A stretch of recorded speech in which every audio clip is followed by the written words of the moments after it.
Wichita housing market report, local and national trends for November is what we're going to go over today. Before we get into all of that, please like, comment, subscribe, share. And I'm going to go ahead and set my timer so I don't talk too long and get too long-winded. So let's go. I'm going to go ahead and start screen sharing just to give you the data so you can see the exact same things that we look at on a regular basis. So first one I'm going to go over is the local data trends from our MLS, which will give you an idea of both seasonal trends, year-over-year trends, and those kind of things so we can make smart decisions on what the real estate market's doing, based on the data and the facts, not on feelings and popular opinion, rumors, hearsay, all that kind of stuff. So number of home sales fell 3.9% in November compared to the prior year.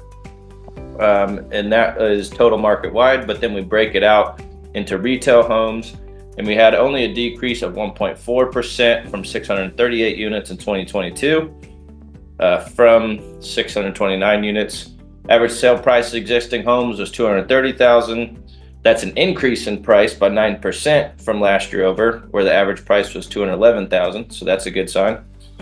New construction sales were 57, down from 76 units prior, a decrease of 25%, and that's number of sales. The average sale price of new homes was down 10.5% from the same period last year. So both number of sales and home prices for new builds is down. So if you're looking to build a new build or buy a new build, that's actually a good sign that you could get in there and get a pretty good price or work something out here in the next month or two. And then as far as number of contracts, we've seen an increase of 9.3% as far as number of contracts written, and those are set to close here in the near future. One thing to note is the inventory of active listings is at 1580, which is up from 1228 in the prior year, November, which represents about 2 months supply of demand. So we're starting to get more towards a balanced market, but a balanced market is 6 months of supply, so we're still pretty far away from that on everything. Still got a long ways before we really enter into a balanced market.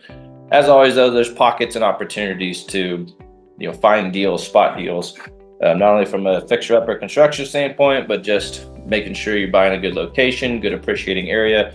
That's where whenever we get to your exact specific situation for buying and selling, we get nitty-gritty into the details on your exact specific location. This is more just a local overall Wichita trend, and then I'll get into the national trends too to help you kind of like make sense of what's going on everything. So let's get into the graphs, my favorite nerdy part. So history of closed listings, even throughout the whole pandemic and everything else, we still followed a pretty seasonal cyclical trend on this.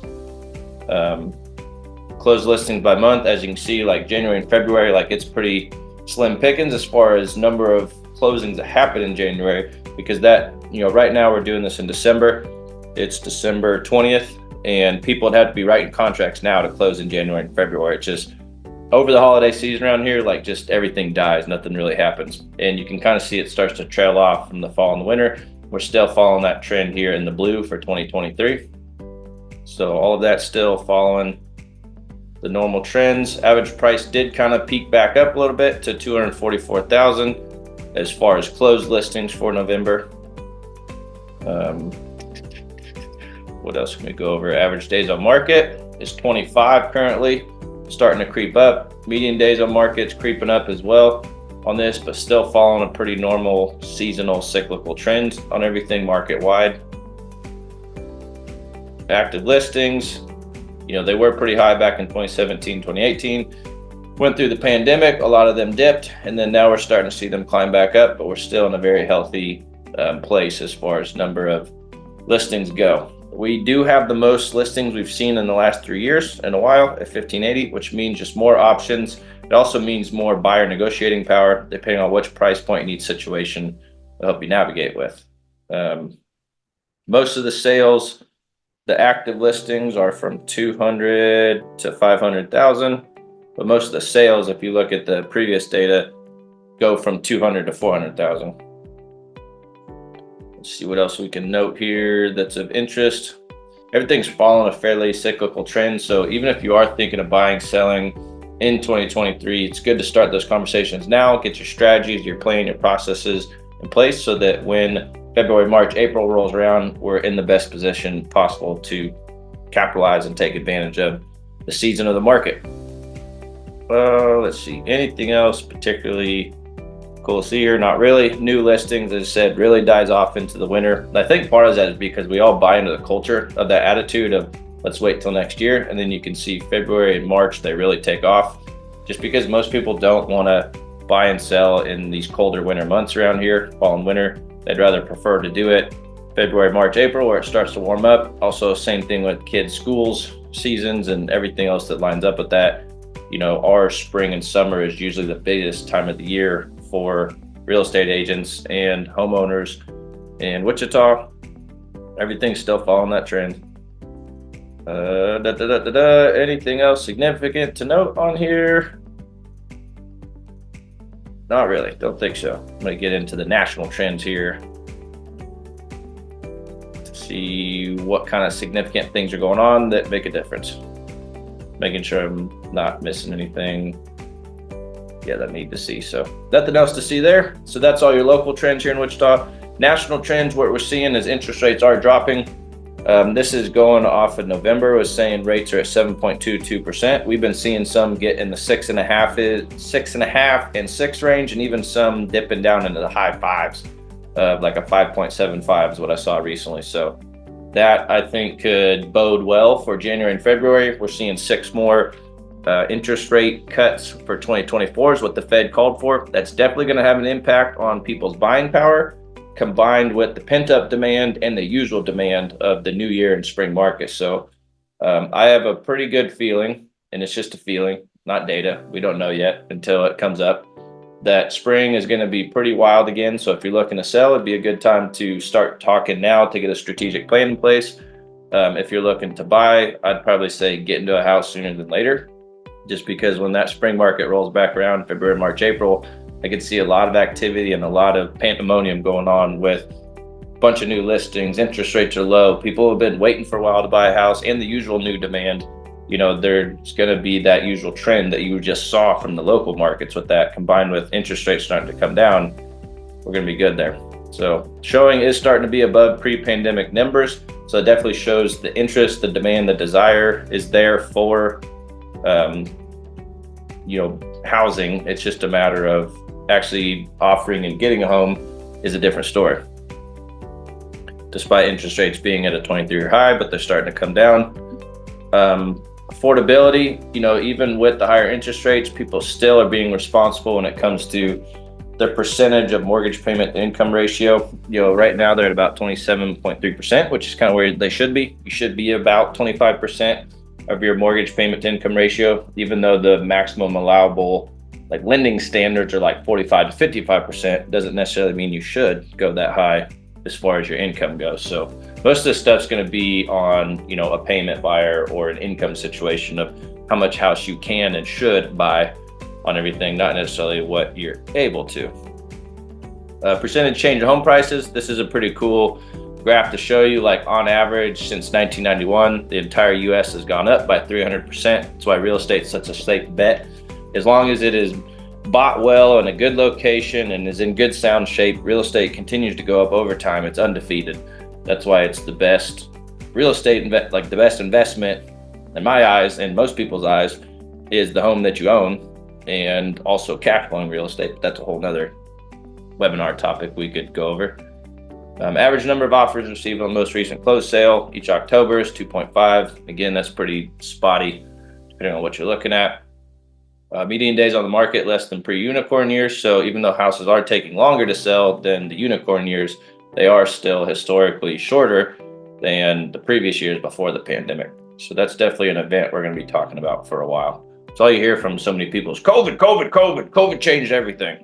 And it did. Active listing count 2023 nationwide, we're at 754, which is much less than what we were seeing in the pre-unicorn years. This one's an interesting trend though. New listings stabilizing. In 2023, typically we see a lot more houses start to drop off as we go into the fall and winter months, but they've kind of been holding steady, holding strong. They haven't really taken their typical dip like you see here. The black line is 2023, so that's an interesting note to see that people are still bringing their house to the market. I think a lot of what that is people just couldn't hold out any longer. There's still buyer demand. People are still needing to buy and sell, and we didn't see as much of a peak here.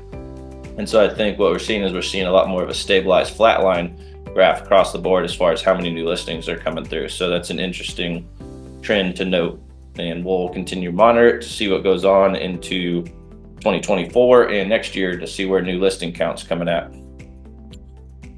Oh, let's see. This is an interesting trend as far as why people are moving, and a good amount of why people are moving is this right here. Top 5 reasons why sellers sold: want to move closer to friends or family.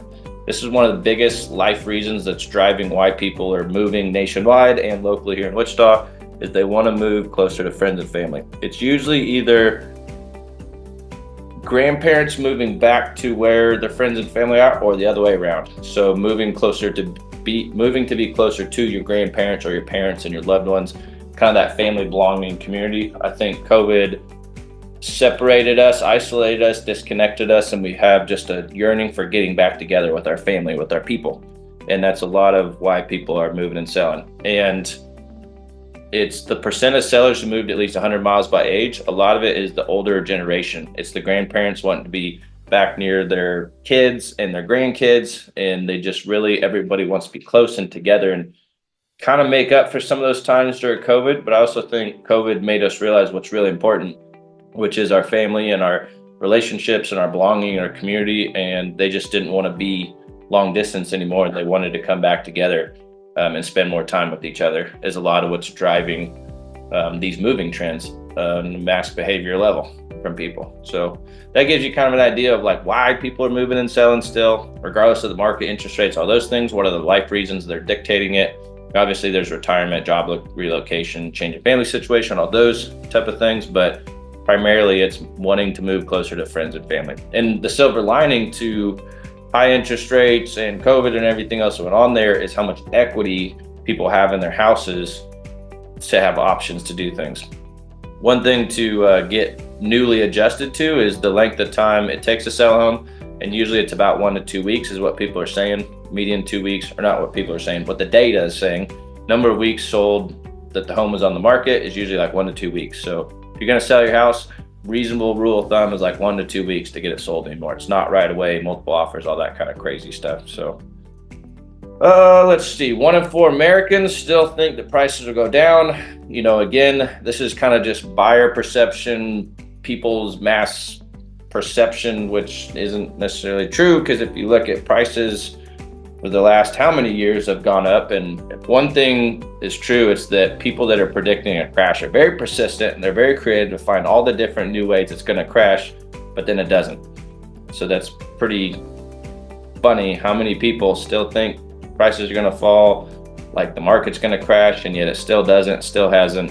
You know, how long are you going to wait around, be hesitant, be fearful of all that? Just buy real estate and wait. Don't wait to buy real estate. Such a common cheesy phrase for agents, but it's kind of true. So there's that. I don't really get into these home price forecasts just because anybody's guess is good as anybody else's. And from a general trend in the general homeowner and home buyer and home seller, like it doesn't really benefit them unless they're a large institutional investor or lender, financial economist. So the everyday person who's buying and selling, these forecasts don't really mean much, and anybody can guess. So one last thing to note, if your listing hasn't sold the last 60 days, it might be overpriced, because there's 3 things that sell a house: marketing, advertising, condition, and price. If the marketing and advertising there is you're getting eyeballs and you're getting showings, we can improve one of the 2 things. You can improve the condition or you can improve the price if you really want to get this thing sold. Or if you don't want to do any things, at the end of the day, you just don't want to get your home sold that bad. So that's what it comes down to. That's your local and national market trends for Wichita, Kansas. Hopefully this helped you learn a little bit more from the data, what's really going on. Check out some of the other videos if you want to learn about Wichita and learn about what's going on from the data and the insight. You know, appreciate you watching as always. If I can help you out in any way, we get phone calls from these, or you can follow the links below in the description and we'll go from there. But I appreciate you watching. See ya.